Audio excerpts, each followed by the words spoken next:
...74 kilogram emas, uang ratusan miliar rupiah disita polisi saat menggeledah kafe dan rumah diduga milik Jampitsus Febri Ardiansyah di Jakarta Selatan dan Sentul, Jawa Barat. Penggeledahan terkait dugaan korupsi batu bara PLN Asabri dan Krakatau Steel.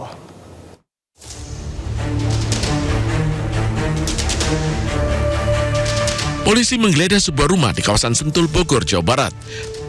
Penggeledahan ini terkait penyelidikan kasus korupsi batu bara PLN, Asabri, dan PT Krakatau Steel. Polisi menyita 74 kg emas, uang 4 juta dolar Amerika, 14 juta dolar Singapura, serta uang sebesar 100 juta rupiah. Estimasi total jika dirupiahkan mencapai 476 miliar rupiah. Assalamualaikum warahmatullahi wabarakatuh.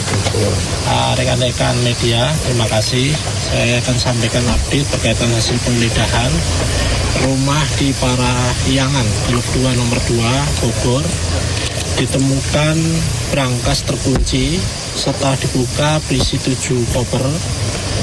Yang pertama 74 kg emas batangan, kemudian 4.767.300 USD, kemudian 14.083.800 SGD, kemudian 100 juta rupiah. Estimasi total dalam rupiah senilai 476 miliar.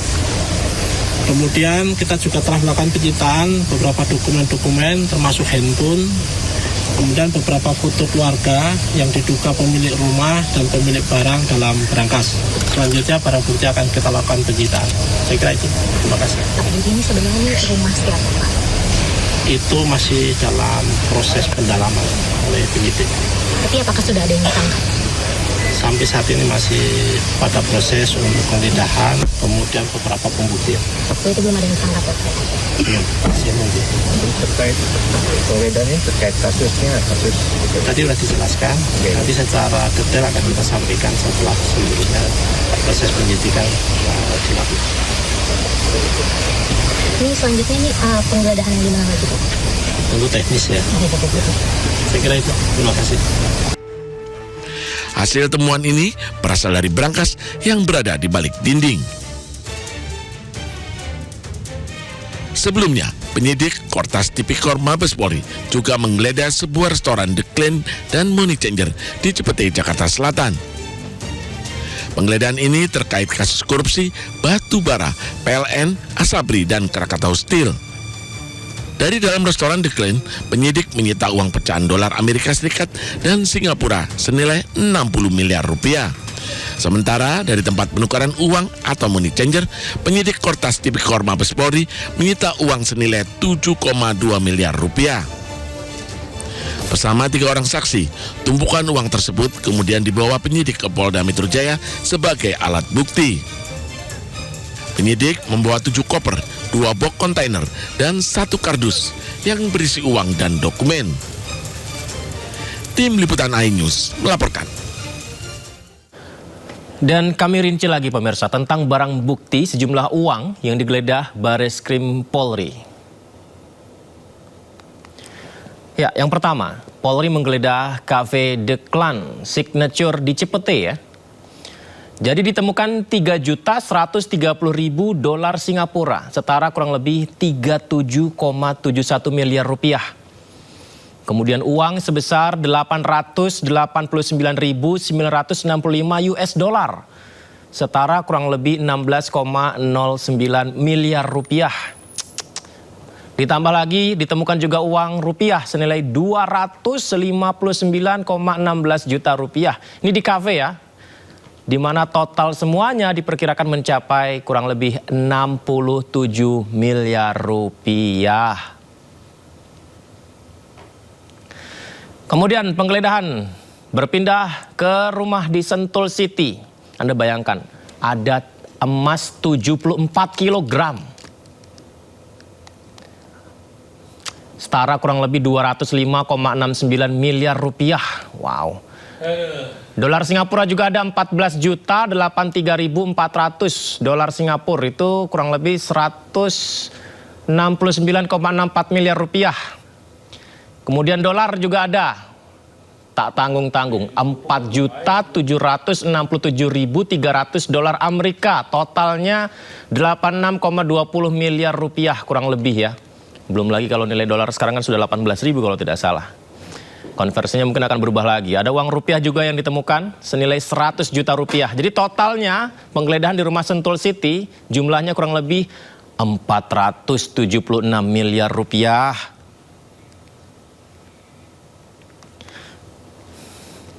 Ada lagi pemirsa, ternyata penggeledahan di Money Changer di Cipete juga ada uang 7,2 miliar rupiah. Kita harus kerja keras sampai berapa lahir hidup ya untuk mendapatkan uang sebanyak ini.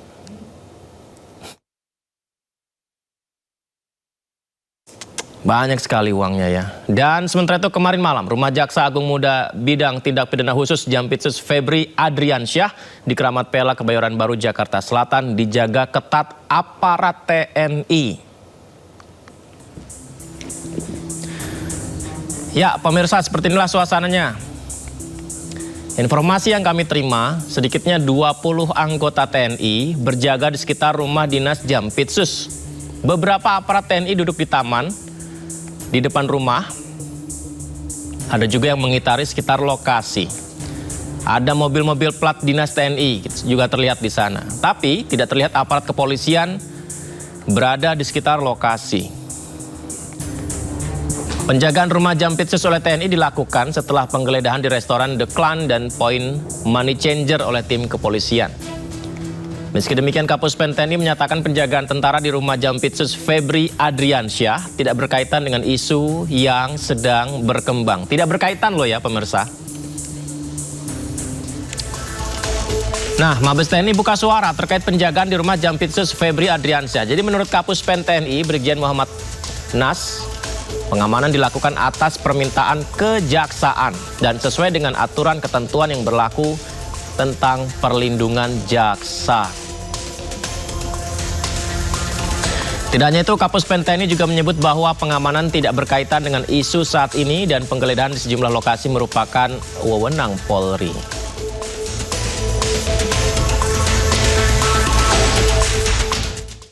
Lantas bagaimana pernyataan dari Kabid Humas Polda Metro Jaya Kombes Pol Budi Hermanto? Beliau mengatakan telah menyita sejumlah berangkas, menyita dokumen saat penggeledahan. Budi menjelaskan terkait pengamanan saat penggeledahan untuk menghindari gangguan yang menghambat penyelidikan. Tadi ditemukan ada berangkas, termasuk beberapa koper, tapi ini juga ada dokumen. Kita juga nanti akan memastikan kembali apakah duit ini berada di dalam berangkas ataupun di dalam berupa dokumen. Pak, ini kan juga cukup banyak begitu ya, ada dari Brimob yang turut berjaga dan memang ini nampaknya mendapatkan perhatian dari masyarakat yang melintas di kawasan ini. Mengapa Pak? Ya, kami melaksanakan ini sesuai dengan standar operation prosedur untuk terhadap adanya gangguan-gangguan. Kalau adanya gangguan-gangguan ataupun pihak-pihak yang mencoba menghalangi, menghambat proses penggeledahan. Proses penggeledahan ini bagian dari proses penyidikan. Dan kami sampaikan bahwa ada suatu ketentuan perundang-undangan di pasal 21 Undang-Undang Tindak Pidana Korupsi bahwa orang yang menghalang-halangi dapat dipidana melalui proses tersebut. Ada informasi Pak, ini selain dari dua titik ini ada titik lain yang merupakan juga pejabat tinggi dari Kejagung. Apakah benar Pak itu? Ya, kita akan masih mendalami. Nanti akan kami sampaikan secara terbuka kepada teman-teman media. Tetap menggunakan azas praduga tak bersalah. Sampai saat ini kendala yang dihadapi dari pihak kepolisian dan juga dari tim yang menggeledah seperti apa Pak? Alhamdulillah sejauh ini belum ada ditemukan permasalahan ataupun kendala. Semua berjalan lancar dan pihak dari The Clan pada saat kita juga datang, kita juga mencari saksi untuk dihadirkan dalam proses penggeledahan, ini semua berjalan lancar. Memang ini masih berjalan sampai dengan detik ini, artinya banyak hal-hal temuan yang harus dipilah. Ini menjadi barang bukti yang kita amankan untuk menjadi dalam proses nanti penyidikan, ataupun ini tidak digunakan dalam proses penyidikan. Ini dipilah, diseleksi.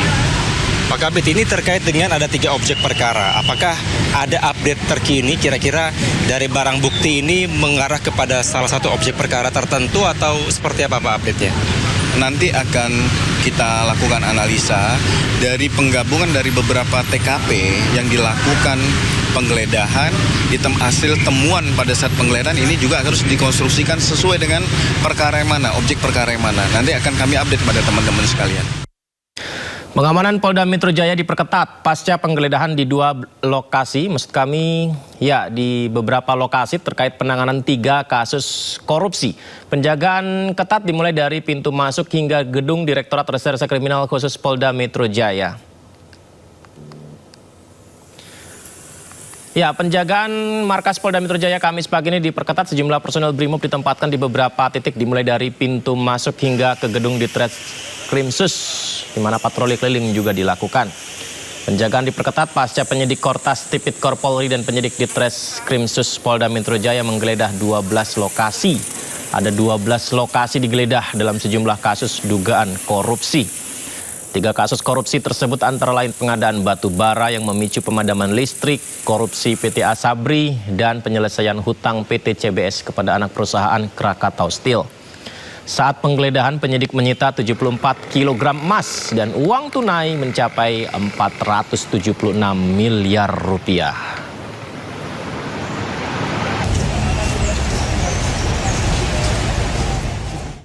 Ya, sementara itu terkait penggeledahan di 12 lokasi yang menyeret nama Jampitsus, Kapus Penkum Anang Supriyatna tegaskan menghormati seluruh proses penyidikan yang dilakukan oleh tim Kortas Tipikor Polri. Assalamualaikum warahmatullahi wabarakatuh. Selamat sore, salam sejahtera. Om Swastiastu, Namo Buddhaya, salam kebajikan, Rahayu. Sehubungan dengan isu dan informasi yang berkembang di media massa dan media sosial saat ini, kami menyampaikan beberapa hal bahwa kegiatan penggeledahan yang terjadi saat ini merupakan tindakan hukum yang dilakukan oleh penyidik kepolisian dalam penanganan perkara yang menjadi kewenangan instansi Polri. Oleh karena itu, kami menghormati seluruh proses penyidikan yang sedang berlangsung sesuai dengan ketentuan peraturan perundang-undangan. Kejaksaan Agung menunggu hasil penyidikan yang sedang dilakukan oleh penyidik kepolisian, termasuk mengenai objek penggeledahan, barang bukti maupun pihak-pihak yang dikaitkan dalam proses tersebut. Kami mengimbau publik agar tidak membangun kesimpulan maupun opini yang mengaitkan seseorang atau suatu institusi dengan dugaan tindak pidana hanya berdasarkan informasi yang berkembang di media massa atau media sosial. Seluruh proses penegak hukum harus tetap menjunjung tinggi asas praduga tak bersalah. Kami menghormati independensi dan kewenangan setiap aparat penegak hukum dalam menjalankan tugasnya. Kami meyakini bahwa setiap proses penegak hukum dilakukan berdasarkan alat bukti yang sah dan mekanisme hukum yang berlaku. Kami juga mengimbau masyarakat agar memperoleh informasi resmi dari aparat penegak hukum yang menangani perkara tersebut. Kejaksaan Agung tetap berkomitmen mendukung penegakan hukum yang profesional, objektif, transparan, dan akuntabel oleh seluruh aparat penegak hukum sesuai dengan kewenangan masing-masing demi terwujudnya kepastian hukum, keadilan, dan kemanfaatan bagi masyarakat. Wabillahi taufiq wal hidayah. Wassalamualaikum warahmatullahi wabarakatuh. Selamat sore, salam sejahtera. Om Santi, Santi, Santi Om, Namo Buddhaya, salam kebajikan. Lalu bagaimana situasi terkini di kawasan kediaman Jampitsus Febri Adriansyah di Kebayoran Baru, Jakarta Selatan? Sudah ada rekan kami, Amrina Rida di sana. Amrina, apakah masih ada penjagaan petugas hingga malam ini? Iya, Yudi dan juga pemirsa, kalau kami pantau langsung di kediaman dari Febri Adriansyah, Jampitsus Kejaksaan Agung Republik Indonesia pada malam hari ini memang masih tidak begitu berbeda dengan sore hari tadi, yakni tidak terlihat lagi adanya aparat ataupun juga personel TNI yang kemarin malam berjaga di luar rumah dari Febri Adriansyah. Kita akan lihat terlebih dahulu, ini adalah visual langsung dari juru kamera kami, Jamie Jasin. Area luar rumah dari Jampitsus Febri Adriansyah ini nampak cukup sepi apabila dibandingkan dengan kemarin malam. Karena kemarin malam seperti yang kita ketahui bersama, Yudi, ada puluhan dari aparat TNI berseragam yang melakukan penjagaan di area gerbang masuk rumah Febri Adriansyah yang tentunya cukup berbeda dibandingkan dengan malam hari ini. Dan tadi sore hari memang terlihat ada sejumlah mobil-mobil dinas Kejagung dan juga mobil pribadi yang terparkir di area depan rumah. Namun kalau untuk saat ini mobil-mobil ataupun juga kendaraan yang tadinya terparkir di area luar rumah dari Febri Adriansyah ini sudah tidak nampak lagi. Meskipun demikian, kalau berdasarkan pantauan kami sejak siang hari hingga malam hari ini memang masih nampak sejumlah pihak dari Kejaksaan Agung yang silih berganti keluar masuk di area rumah Febri Adriansyah. Namun memang dari pihak yang terlihat keluar masuk ini tidak berkenan untuk memberikan informasi berkaitan dengan apa aktivitas yang sedang terjadi ataupun juga dilakukan di dalam area rumah dari Febri Adriansyah yang berlokasi di Kebayoran Baru, Jakarta Selatan ini. Dan juga Yudi dan juga pemirsa, berkaitan dengan penjagaan dari aparat TNI yang dilakukan kemarin malam, ini memang dari pihak Kejaksaan Agung belum memberikan statement ataupun juga klarifikasi mengapa untuk penjagaan kemarin dilakukan. Namun kalau kita dengar ataupun juga kita ketahui dari pihak Mabes TNI melalui Kapuspen TNI Brigjen TNI Muhammad Nas menjelaskan bahwa penjagaan yang dilakukan ini memang berdasarkan permintaan resmi dari Kejaksaan Agung, yakni mengacu pada Peraturan Presiden Nomor 66 Tahun 2025. Dari pihak Mabes TNI ini pun juga menyangkal bahwa penjagaan yang dilakukan ini ada kaitannya dengan isu berkaitan dengan penggeledahan yang dilakukan oleh Polda Metro Jaya dan juga Korps Tindak Pidana Korupsi Polri. Tentunya kita masih akan pantau apakah memang penjagaan tersebut berkaitan dengan penggeledahan yang sedang dilakukan ataupun juga kemarin dilakukan oleh pihak Polda Metro Jaya bersama dengan pihak kepolisian dari Polri. Sementara demikian, kembali ke Anda, Yudi. Baik, terima kasih banyak Amrina untuk informasi terkininya di sana ya. Kami nantikan laporan selengkapnya lagi di sana. Selamat bertugas kembali, Amrina. Dan sementara itu Komisi 3 DPR RI menanggapi kondisi pasca penggeledahan di sejumlah lokasi terkait dugaan mega korupsi batu bara yang tengah diusut petugas kepolisian yang diduga melibatkan seorang jaksa agung muda pidana khusus. Bismillahirrahmanirrahim. Komisi 3 DPR RI apresiasi dan dukung Kortas Tipikor Usut Korupsi Batubara. Komisi 3 DPR RI memberikan apresiasi dan sekaligus mendukung Kortas Tipikor Mabes Polri yang melakukan penegakan hukum pemberantasan korupsi dalam kasus korupsi batubara. Kasus ini harus diusut tuntas dalam koridor presisi, yakni prediktif, responsibilitas, transparansi, berkeadilan, dan independen. Siapapun yang terlibat dalam korupsi batubara ini harus dimintai pertanggungjawaban secara hukum. YLBHI mengecam keras dugaan pengerahan kekuatan militer dalam proses penyidikan terhadap beberapa dugaan tindak pidana korupsi di PLN, Asabri, dan Krakatau Steel yang menyeret nama di lingkungan Kejaksaan Agung. Terutama dengan adanya pengerahan aparat TNI untuk menjaga rumah pribadi Jampitsus Febri Adriansyah dan kedatangan puluhan anggota TNI ke Mabes Polda Metro Jaya. YLBHI menyatakan kekhawatiran yang sangat serius terkait dengan peristiwa ini dan mengecam keras adanya pengerahan pasukan Tentara Nasional Indonesia di dalam intervensi proses penegakan hukum yang sedang berjalan. Kami melihat bahwa ini adalah tindakan yang inkonstitusional bertentangan dengan mandat Tentara Nasional Indonesia sebagai alat pertahanan dan bukan menjadi alat pengamanan. Dan ini semua menurut YLBHI tidak lepas dari adanya peraturan presiden terkait dengan penjagaan negara terhadap jaksa yang membuka jalan bagi pelibatan Tentara Nasional Indonesia dalam pengamanan yang itu tidak sesuai dengan mandat TNI sebagai alat pertahanan. Oleh karena itu, YLBHI mendesak kepada Presiden Republik Indonesia Prabowo Subianto bertanggung jawab terhadap kekacauan hukum yang terjadi hari ini.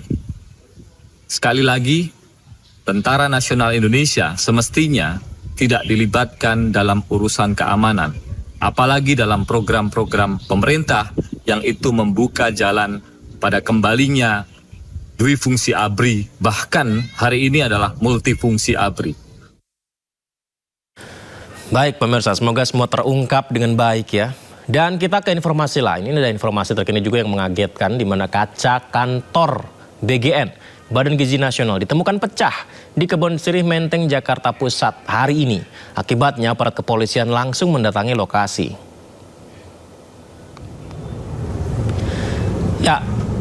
Ya kaca-kacanya pecah ya. Ini kantor BGN loh pemirsa.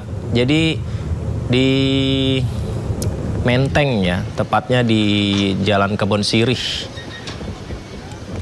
Salah satu kaca kantor BGN kita lihat ditemukan retak hingga pecahannya terjatuh di lantai dasar. Dan insiden ini mengundang tim Inafis Polri mendatangi lokasi untuk mencari tahu penyebabnya.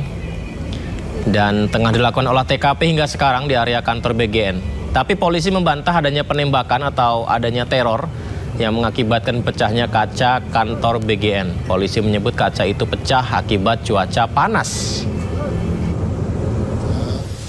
Itu bukan karena ada penembakan ataupun teror. Jadi dari hasil pengecekan yang dilakukan oleh pengelola gedung bahwa terjadi pemuaian dari bidang kaca tersebut sehingga mengakibatkan kaca pecah. Dan akan segera dilakukan penggantian pada besok hari. Terkait kaca gedung yang pecah, itu kita memang gedung kita terjadi kaca pecah itu 1 sampai 2 tahun itu pasti ada kaca gedung, salah satu kaca yang pecah. Jadi mungkin karena faktor pemuaian, udara di luar panas dan di dalam itu dingin, jadi memuai udah pecah. Roy Suryo dan Dr. Tifa mengaku mendapat ancaman pembunuhan menjelang persidangan terkait polemik ijazah Joko Widodo. Jadi Roy dan Tifa juga mengaku mendapat berbagai bentuk intimidasi kepada mereka. Kalau saya bilang borgolai saya semua polisi saya bilang memang benar. Kalian mau bunuh Roy Suryo sama Dr. Tifa saya bilang. Semua lain kok.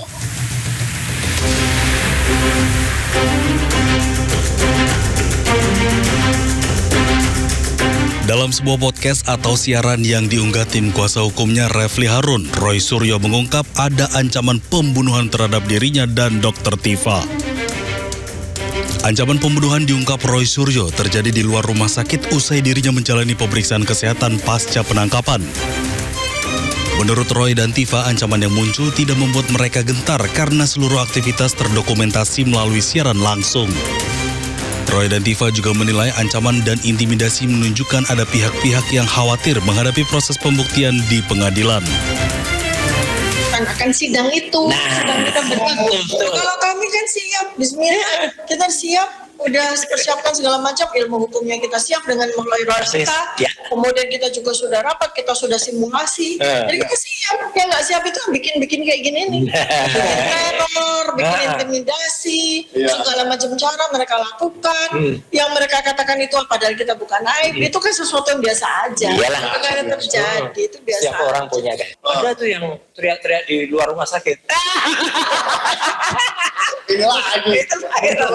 Berani banget. Emang berani saya karena benar. Katanya mereka juga berani ngapa-ngapain.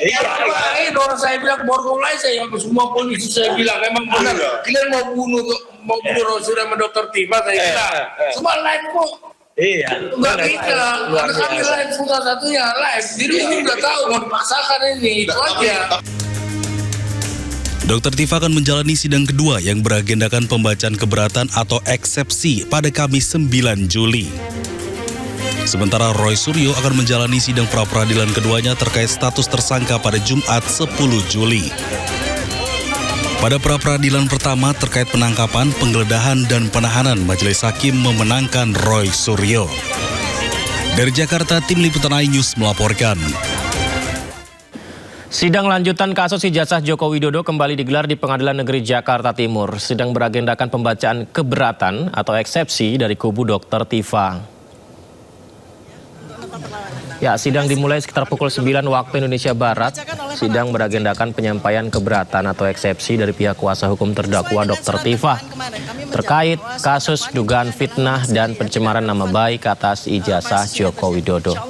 Dalam eksepsinya, kuasa hukum Dr. Tifa menyatakan dakwaan yang dibacakan jaksa pada sidang sebelumnya tidak berdasar. Kuasa hukum Tifa menilai harusnya jaksa menuntut terdakwa berdasarkan alasan yang jelas. Usai menang sebagian gugatan pra-peradilan, Roy Suryo bersiap untuk sidang gugatan pra-peradilan jilid 2 yang akan digelar pada hari Jumat besok. Roy Suryo kini pemirsa juga mengincar pembatalan status tersangkanya di pra-peradilan kedua. Pra-peradilan terbaru ini akan menjadi upaya hukum yang ditempuh terkait sah atau tidaknya penetapan tersangka. Penetapan tersangka menggunakan pasal 32 Undang-Undang ITE yang dinilai Roy dan tim kuasa hukum tidak sesuai. Selain gugatan pra-peradilan kedua, Roy Suryo juga telah mengajukan gugatan perbuatan melawan hukum ke Pengadilan Negeri Jakarta Utara.